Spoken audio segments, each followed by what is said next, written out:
কাল কুরিয়ার করে দেবো। আচ্ছা রিমি, আমাদের বিচ্ছেদের পদ্ধতিটা আর একটু কাব্যিক হতে পারতো না?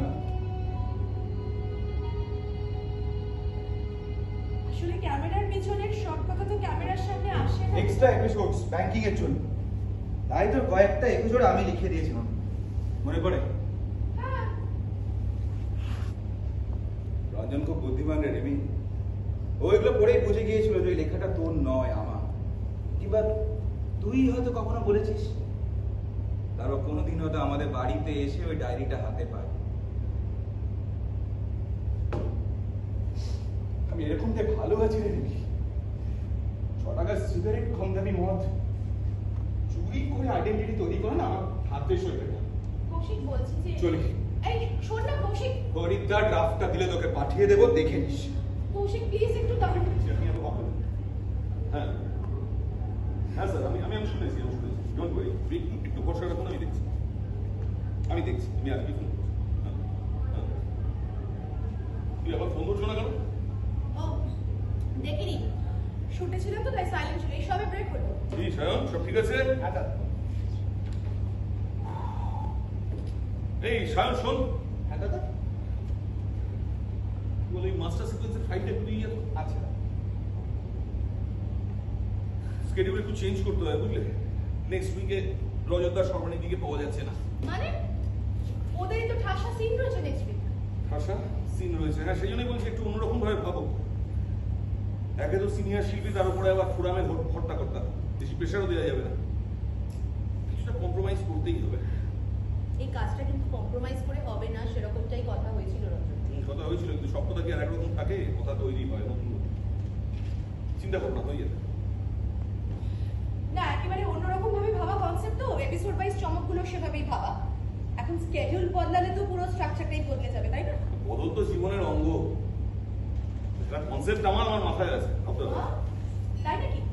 সত্যি কনসেপ্টটা আপনার? মানে না মানে এটা যদি সত্যি আপনার কনসেপ্ট হয় আর খুব প্রাণের প্যাশনের একটা জিনিস হয়, তাহলে বোধহয় এক্ষেত্রে কম্প্রোমাইজ করার কথাটা আপনি আমাকে বলতেই পারতেন।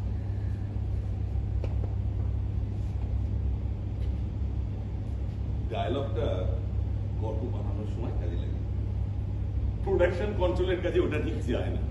মানে ল্যাপটপে স্ক্রিপ্ট লেখা আর ফ্লোরে স্কেডিউল সামলানো দুটো কিন্তু এক জিনিস নয়। প্রোডাকশনের ক্ষেত্রে কম্প্রোমাইজ করাটা আমি পছন্দ করি না। আরে বাবা, তুমি কেন একটা জিনিস বুঝতে পারছো না? এবারে makeshift director, stop gap director. আপনার কথার শ্লেষটা না আমি খুব ভালো করে বুঝতে পেরেছিলাম। গুড। বাট কি বলুন তো, ওই মেক শিফট ডিরেক্টর হয়েও না আমার যে প্যাশনটুকু আছে তার সিকিভাগও যদি আপনার থাকতো, তাহলে আজ এই কম্প্রোমাইজ করার কথাটা আপনি আমাকে বলতেই পারতেন। কি হচ্ছেটা কি?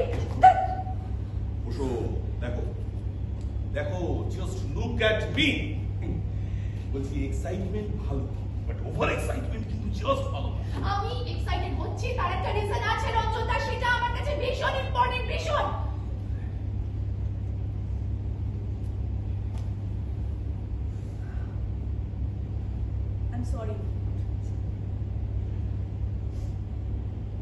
I'm sorry, but আমি আপনার থেকে না আমি উদাসীনতাটা একদম আশা করি না। বুঝতে পারছি তুমি কাজটার মধ্যে ভীষণভাবে ইনভলভ হয়ে পড়ছো, কিন্তু ওটাই তো সব নয়, তাই না? কাজটার একটা চ্যানেল আছে, টোটাল প্যাকেজিং আছে।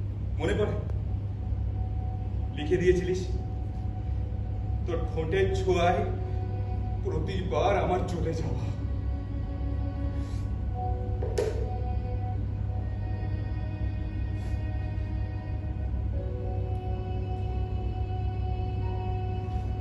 তোর জন্মদিন, ল্যাপটপে লেখা তো তোর হাতে নেই, খাতার উপর কালির আঁচড়